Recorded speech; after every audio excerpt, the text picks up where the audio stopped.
Good morning, class 12.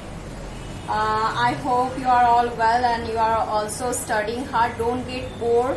I'm just hearing that you are feeling bored at your home as because you are only studying. There is no other activity, so try to do some leisure activities. That means in the activities whatever you are interested, not the internet games. Okay.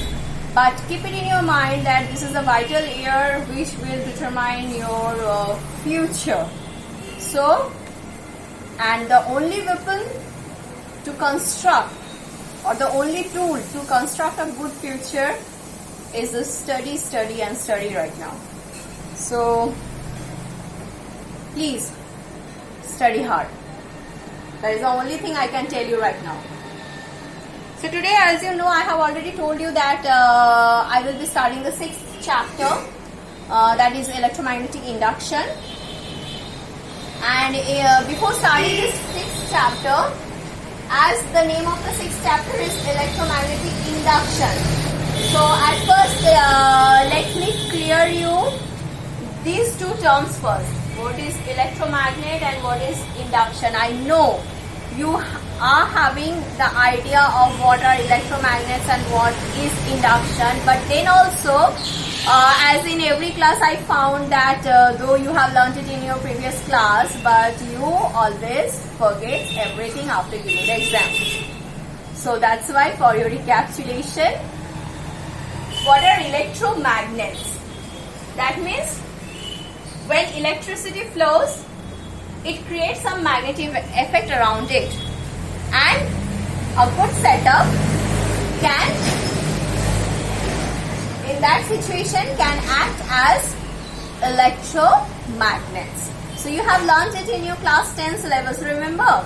So in class 10, what you had that when one iron nail was coiled up with the help of a current carrying conductor, and the conductor is attached to some cell, then what happens?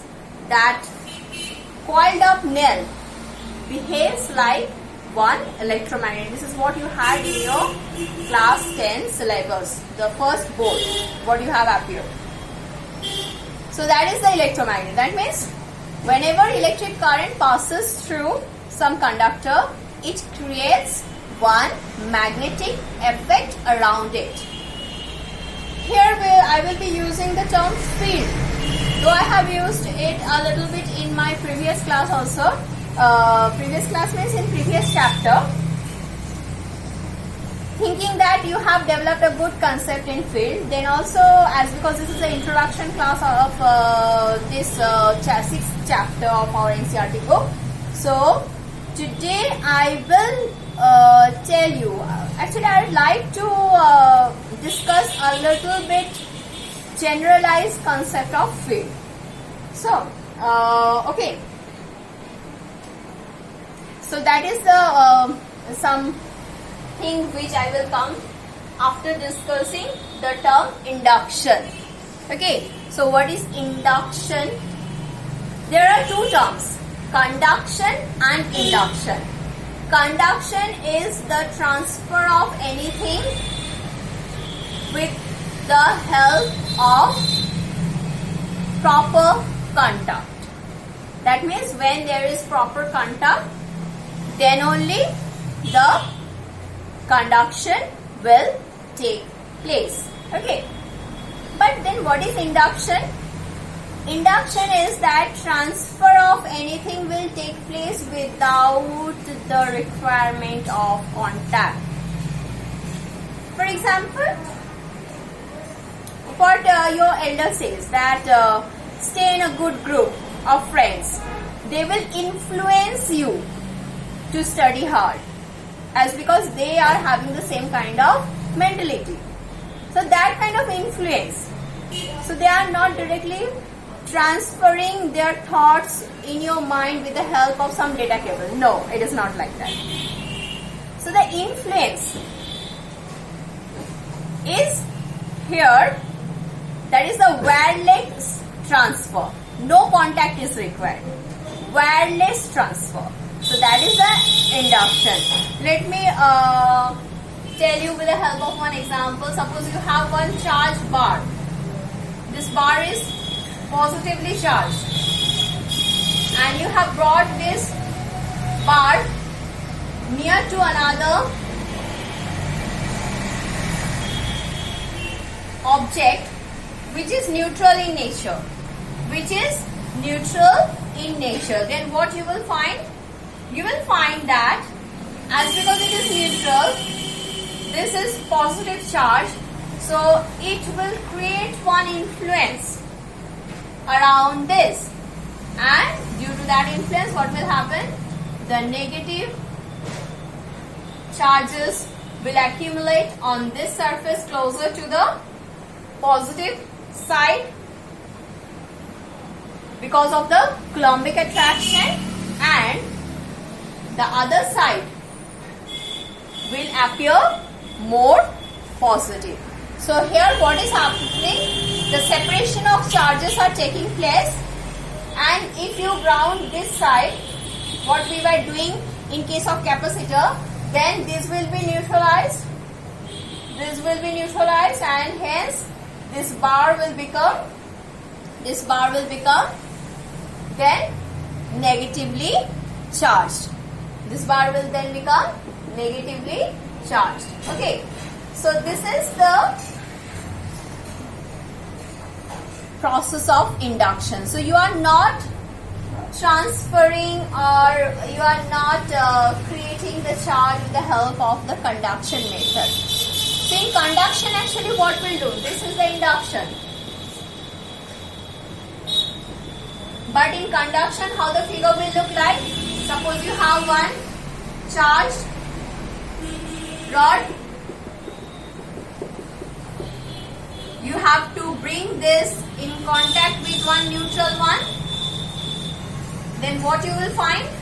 You will find that due to the transfer of charges, this will also become positive in nature.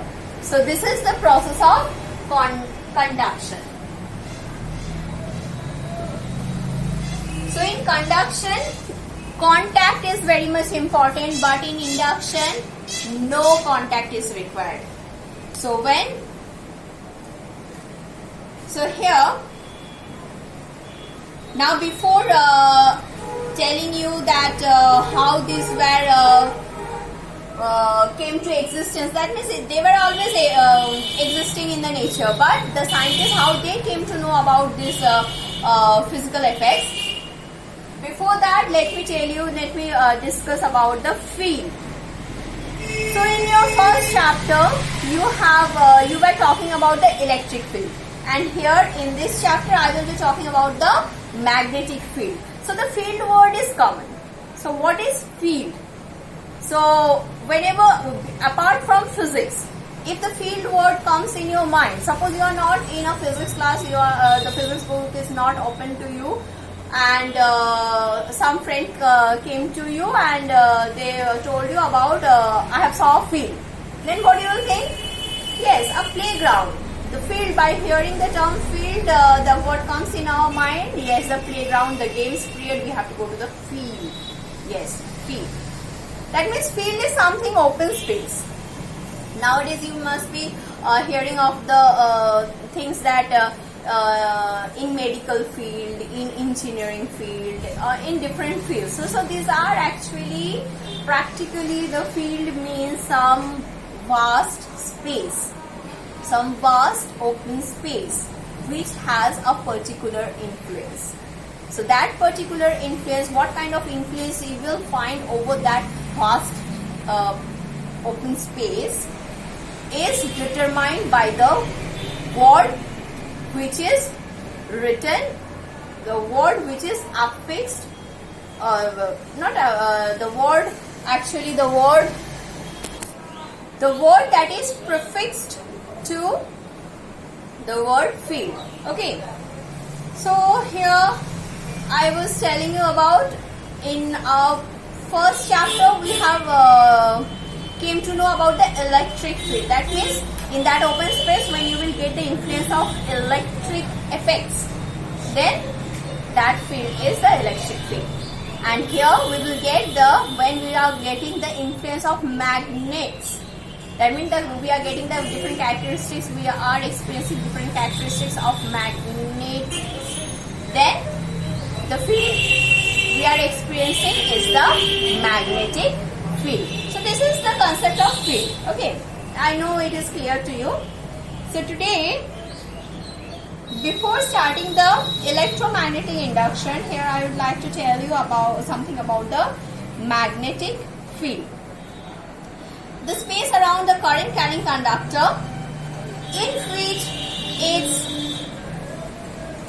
magnetic effect can be experienced. So as you know from your class 10 syllabus, when a conductor carries current, some magnetic effect was first observed by one scientist. Do you remember the name of the scientist? What was that? The name of the scientist was Oersted. Okay, and it was famously known as Oersted experiment. So I would also come to that section also. So here what I told you, that the space around the current carrying conductor in which its magnetic effect can be experienced is called the magnetic field. The magnetic field has its own existence and is present even there is no magnetic pole. So what I was telling you, no, I didn't told you that these fields can be, suppose to create a field, if it is electric field, then to create a field you need one charge at the space. If there is no charge over there, so the field will be zero. But at least one charge is required over that space to create the field around it. So if it is electric field and if you are having one charge, suppose one positive charge over there, then it will create an electric influence around it, which is known as the electric field. So, but at that time you won't be experiencing that. Why you won't be experiencing that? Because we are not charged up particles. So to experience that kind of effect, we need another charged particle. That means when you will be bringing another positive charge or one negative charge near to it or around that space, then you can experience the force of attraction or repulsion depending on the charge what you are bringing close. So if you are not experiencing it, then it doesn't mean that the field is not present there. To experience the effect of that particular field, you have to develop the nature of that field. Suppose you are not a sportsman or a cricket person or a football person, then you will never feel the excitement when you are in a ground. If you are not a good dancer, then you will never feel that excitement on a stage, because the stage creates the field for the dance lovers who love to dance, who love to sing, who love to act. So they create that kind of influence over there only for those who have that kind of characteristics. So that's why to experience the electric field, you also have to develop that kind of characteristic. And of course, we are the humans, we cannot develop charge on us. So we have to carry some charged particles. And if it is magnetic one, what I was discussing here, that means I was here telling you the magnetic field has its own existence and is present even there is no magnetic pole to experience the force. The magnetic field due to a current carrying conductor falls off inversely as the distance. Okay, these are the different characteristics. Now let me here tell you one more thing. As we all know that magnets, for a bar magnet, you remember you have learned it in class 7. So in class 7 what you have learned, the bar magnet. A bar magnet when divided into small fragments, then what we found that each and every part will act as suppose this is north, This was south previously. Then what will happen when you will divide it into two parts?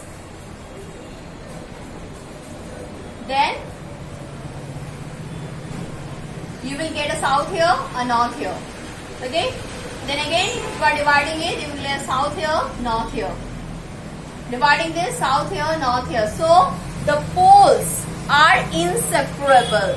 How small you create the fragment, but the poles will never get separated. That means you won't be able to create a monopole. Monopole means only a single pole. So that's why to do the experiments with the effect of one kind of pole, we cannot use the magnet directly. We have to use the concept of electromagnets. And in your class 10 syllabus, I hope you can remember that a current carrying conductor can behave as one singular pole. How? Suppose if the conductor carries a current in anti-clockwise direction, then it will behave as north pole. This is the concept. It will behave as north pole. And when the same circular coil will carry the current in clockwise direction, then it will behave as south pole. It will behave as south pole. So, as because you cannot have one monopole from one magnetic bar or from a natural magnet, so to do different types of experiments based on monopoles, we need to apply the concept of the electromagnets. Okay, so here I was telling you that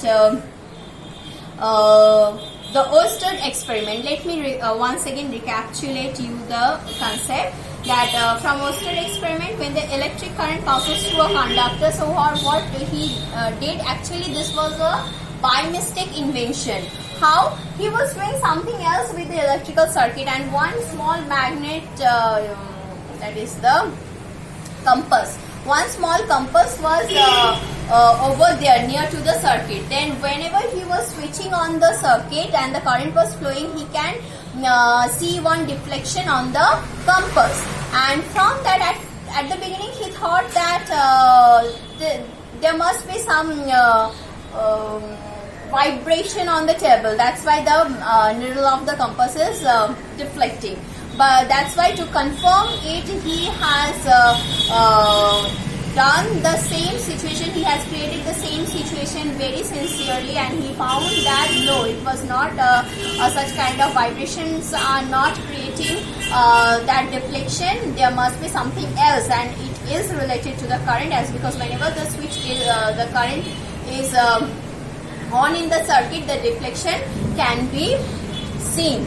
So from that he concluded, so the electric current has some kind of magnetic effects around it. So whenever a current flows through a conductor, it creates magnetic influences around it. That means in that open space. And that was done by him in the year of 1820. But after that, in year 1831, in the year 1831, Michael Faraday, who discovered the concept of the effect of the electromagnetic induction. So this was the electromagnetic effect. The magnetic effect of electric current. The magnetic effect of electric current, that means the electromagnetic effect was first discovered in 1820 by Oersted, but later Michael Faraday developed the electromagnetic induction, the concept of electromagnetic induction on the basis of the electromagnetic effect. And what is electromagnetic induction? How can we define electromagnetic induction? It is the phenomenon of production of electric current. It is the phenomenon of production of electric current in a closed coil or EMF across the two ends of the coil when the magnetic flux linked with the coil is changed. So now here we encounter one more term, that is the magnetic flux. It is same as the electric flux. If you know the definition of flux, wherever it is used, whatever the prefix word you find with the flux, you can easily define it. So let me first clear you the definition of flux. What is flux? Flux is the number of field lines passing normally through a surface. Number of field lines. What are field lines? These are the imaginary lines.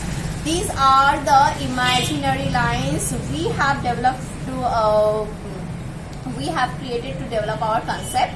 So the number of field lines passing normally through a surface is known as the flux. And if the field lines are of electric influence, then these are the electric flux, and if the fields are of magnetic influence, then they are the magnetic flux. Okay, so here what we came to know, for based on this definition, let me draw the diagram.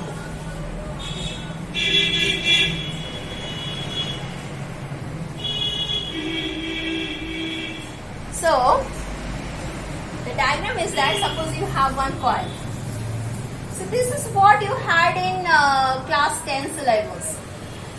You had a coil attached to some galvanometer. Galvanometer is the instrument which shows you the presence of the, which detects actually the presence of the current in the circuit. Now what you have to do, you have to take one bar magnet. The bar magnet will have it will create the influence of magnetic field. So what you need to do, you have to give it a quick oscillation. You need to give it a quick oscillation. As we all know that magnetic field line starts from North Pole and ends at South Pole. And these field lines are very much crowded near the pole. So they are very much crowded near the pole. Okay, so that's why the field, the flux here is quite large than the flux at this point. So when you are actually moving, when you are giving this magnetic bar a quick oscillation, that means you are giving it a to and fro motion. That means you are, once you are entering the magnet inside the coil, and once you are taking it out of the coil. So that is this kind of to and fro, or the oscillation motion will, when it's given to this magnet around the coil, then it was found that deflection of galvanometer is observed. So that means when you are changing the flux, that means when the magnet is inside, a greater number of field lines are passing through the coil when it is with respect to the magnet, when it is moving out of the coil.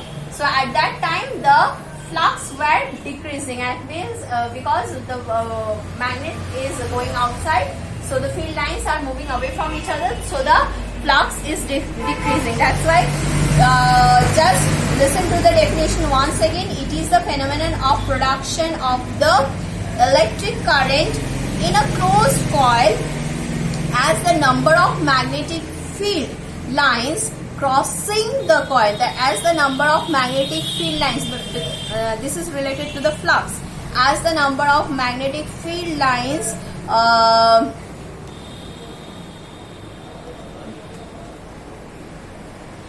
once again I am repeating it. It is the phenomenon of production of electric current in a closed coil or EMF across the two ends. When the current will flow through the coil, when you will develop EMF across the two opposite ends of the coil, when magnetic flux linked with the coil is changing. When magnetic flux linked with the coil is changing. So when the magnet is inside the coil, it is creating great flux. When it is outside the coil, the flux is reducing. So continuous change of flux is very much important to create the EMF across the coil, which will result in the production of the current. So this is actually the electromagnetic induction. Okay, so here today I have given you the concept of the flux, and I hope you can easily now relate to the magnetic flux. That means the number of magnetic field lines passing normally through a surface will determine the amount of magnetic flux flowing through that surface. And as because flux is a scalar quantity, I hope you have learnt it in your previous chapter. So magnetic flux is also a kind of scalar quantity. So in my next class, I will come up with the mathematical expressions of the magnetic flux, and then we will be discussing the Faraday's law of electromagnetic induction. Till then, please brush up all these concepts because these are very important, and I found in my teaching career that students easily get confused with these new terms. So please study the book very clearly with the help of the concept today we have developed. Okay, till then, take care, bye.